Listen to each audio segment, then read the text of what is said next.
and welcome to Your Vote Counts, a public service program for the Special District's May 18th election that is being produced by Capital Community Media via remote technology in collaboration with the community groups of the American Association of University Women, the League of Women Voters of Marion and Polk Counties, and Salem City Club.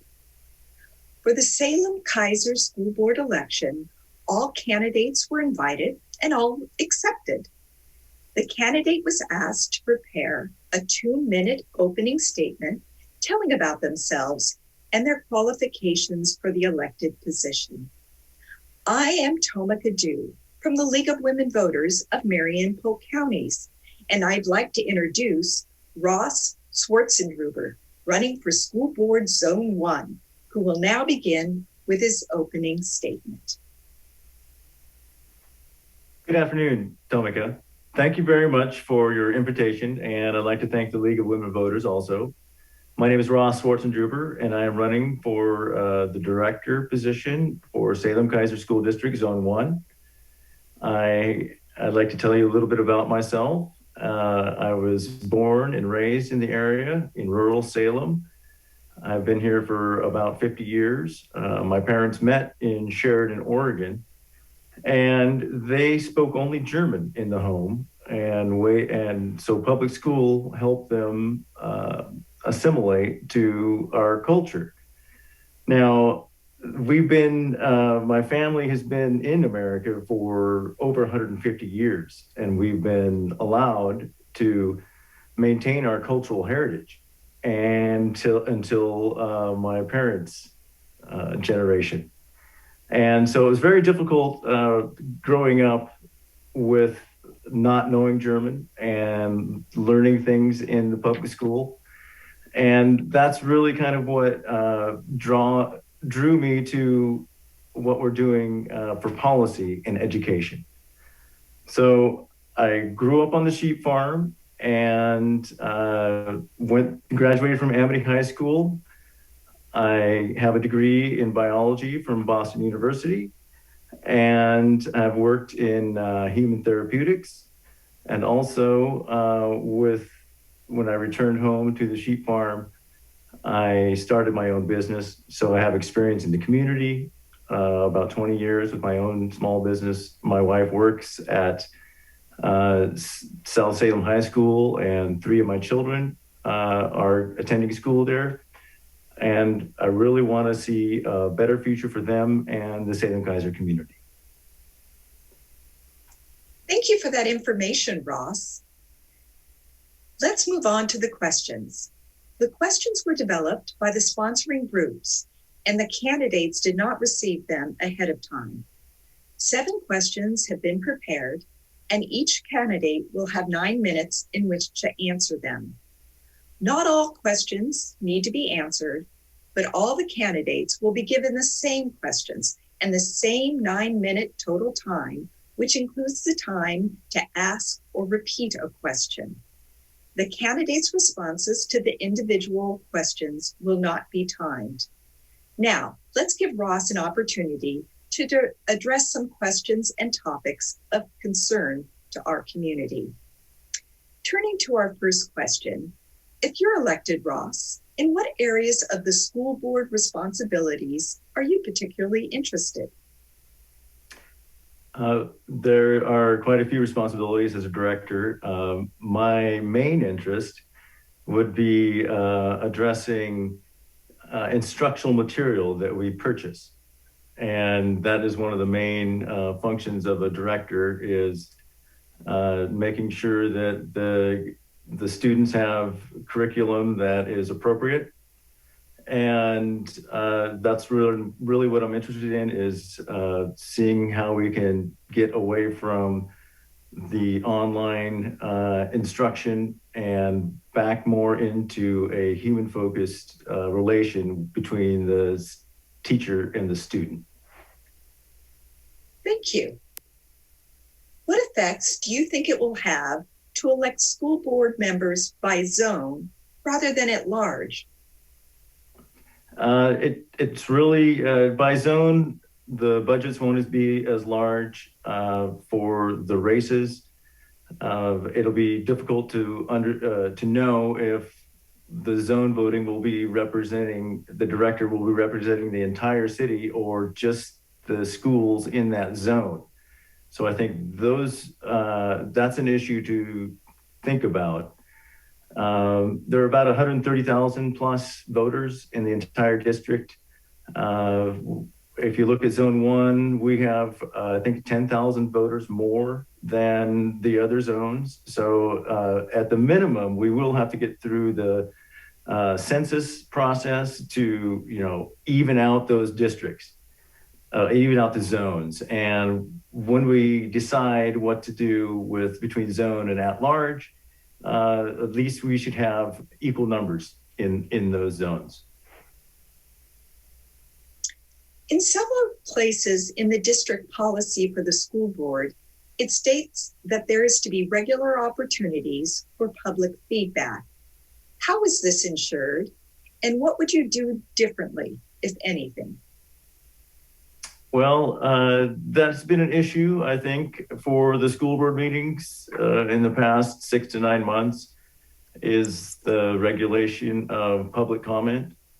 And since we're not, we're finally meeting in public again, or at least the board is, it would be great to continue what was done prior in allowing people who have something to say to have a time to say it. There are all kinds of tricks that we can do to reduce that public input. And I would recommend that we have our own public input time at the same time as the school board. Just do it outside of where they're meeting. So at least we'll have a public record of what the public thinks and not just a tally of yes and no for the action items. I really think that's cutting the public out. Now let's explore what you think about the decision to skip standardized testing this year. Well, as many people know, I have testified for ending state testing since before my last run in 2017. So I am very encouraged by the steps the school board has taken. I'm encouraged by the steps the State Board of Ed and the Oregon Department of Education has taken to scratch those for this year. The federal government did it last year. We really need to examine the effects that annual testing has on the entire system. And in my experience, I would lay a lot of the results we're seeing in our society at the feet of standardizing our students. So when we standardize them, we eliminate possibilities. And when they get out into society, they're limited in their capacity to interact and to be civically involved. So we need to find some other way to assess these, and we should do it with local outcome measurements, which have recommended for over 4 years publicly at the meetings. And I'm encouraged also that local outcome measurements have been established by the district for music during the second grant funding request of the student investment account. That is novel. We need to continue developing new local outcome measurements. I am encouraged by Dr. Chandragiri's task force on addressing local outcome measurements. The sooner we take control of our outcome measurements, the sooner our society and our community will be able to get rid of the street violence and other limitations that are being put on our democratic process. What steps would you take to address the disparities in academic performance before the pandemic and now as we transition to in-school instruction? disparities are unacceptable in the Salem Keizer School District. I have personally experienced what it's done to the students as Straub Music School Director, Straub Music Booster President. I was able to see what happens when you raise $75,000 for middle school students and then go across town and go to other schools and see they don't have as robust or as many opportunities for the music kids. And that's why I was a founding advisor of the Music Lessons Project, which offers personalized lessons to Title I students. And we have over 100 kids that have been through the program, and it is really, really a positive experience for everyone, and the community benefits. We have about 2 minutes left for questions. With local law enforcement contracts ended, how will the areas of concern that they addressed now be handled? Well, I would like to see more mental health counselors in the schools, and also even librarians and nurses. I think these are what can replace the strong arm of the law if we offer students opportunities that connect adults with the students. And that's all we need to do. We have to have one adult connection, and these kids will be more successful. And it should not be in a law enforcement capacity. It has to be from an educational offering, certainly. And also these mechanisms are tracking our kids, and it's a method of surveillance. We really need to get away from that. I think we have time for one last question. Our school budget has faced monetary issues due to the pandemic, fires, houselessness, and technology. What do you propose for meeting these financial challenges? Well, luckily we are getting some federal government money. I would really like to see, I do think we're going to be having budget problems also. I think we really need to be looking at how the market has been reshaped in the last 2 years. It seems like if we're going to be getting a kicker, that the economy is doing fine without a lot of things that have traditionally been done. So we're going to be facing a transition, and I think we should deal with it at a policy level. Thank you for all those answers to our questions, Ross.